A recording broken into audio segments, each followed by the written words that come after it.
Hi, boys and girls. This is Mrs. Gitchell. I hope you're doing well today. For the Read Aloud, I picked a book that I found in my home called Memoirs of a Goldfish.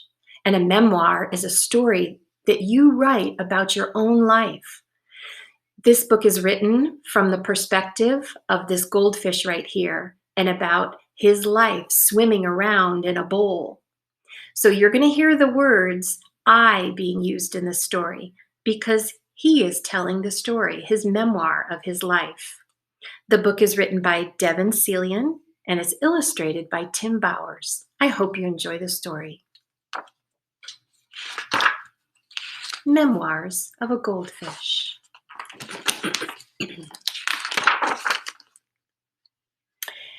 Day 1. I swam around my bowl.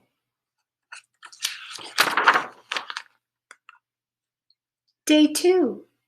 I swam around my bowl twice. Looks pretty happy. Day 3. I swam around my bowl. I thought about taking a nap, but fish don't sleep. So I swam around my bowl.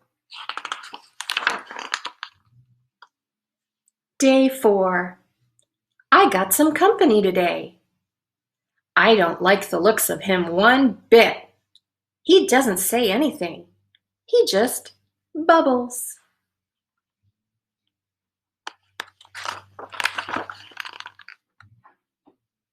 Day 5. Mr. Bubbles still hasn't said a word. He just looks at me. I said hello today, and he said, "Grr, grr, grr, grr." He's creepy.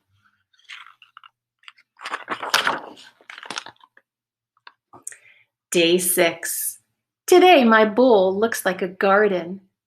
There are a bunch of plants in here now. I guess I'll have to water them. Great. Mr. Bubbles and I have company. Day 7. He's a snail. He says his name is Mervin, and he likes to eat the slime off the inside of the bowl. He's disgusting.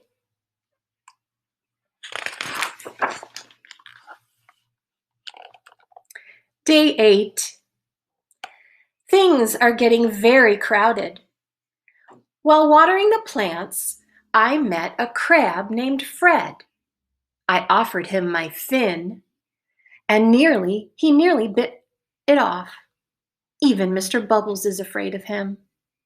Fred says I should stay on my side of the bowl. Look, I said, the whole bowl is my side of the bowl. And he snapped his claw, and Mervin fainted. I gotta get out of here.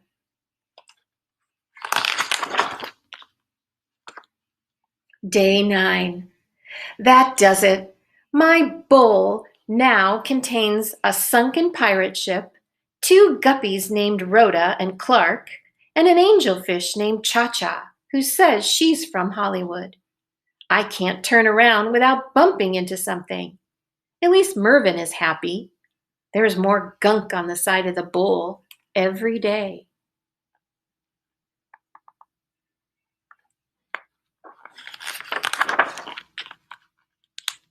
Day 10. This is ridiculous. I was trying to find room for a swim today when Rhoda and Clark told me they're going to have babies soon.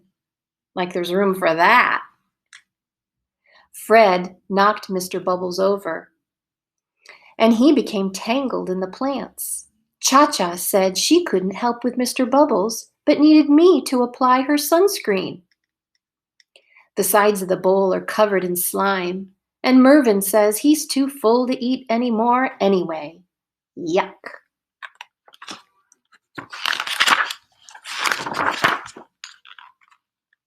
Day 11. I'm a nervous wreck.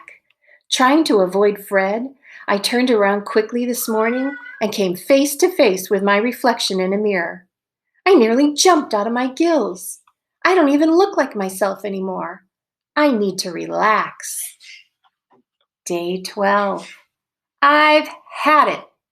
Rhoda and Clark were racing around the bowl. Fred was fighting with Mr. Bubbles. Mervyn kept belching, and Cha-Cha told me I was standing in her light. I just lost it. "This is my bowl," I screamed. "I want my bowl back."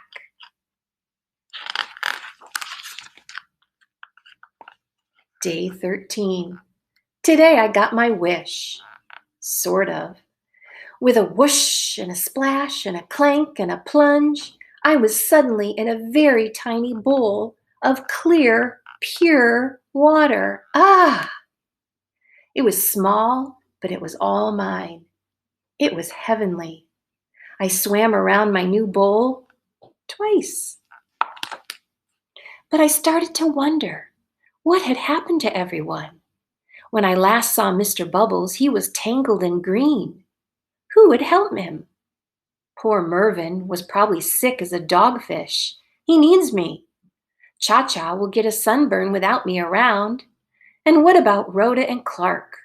Did Rhoda have her baby guppies? There are probably 1,000 of them. They need me to make guppy bottles and change guppy diapers. Even Fred needs me. I'm the only one who can really talk to the crabby guy. Have they even noticed I'm gone? Does anyone miss me? I started to cry, and that's not easy for a fish to do. Day 14. After a long, sad night, there was a whoosh and a splash and a clank and a plunge, and I was suddenly sprayed in the face with bubbles. Mr. Bubbles gurgled a happy tune. Rhoda and Clark raced by me like two speedboats, followed by 12 of the cutest baby guppies you'd ever seen. Mervyn waved his tail at me from the nice clean bowl of our enormous tank. Cha-Cha sat happily beneath an umbrella. I think even Fred missed me.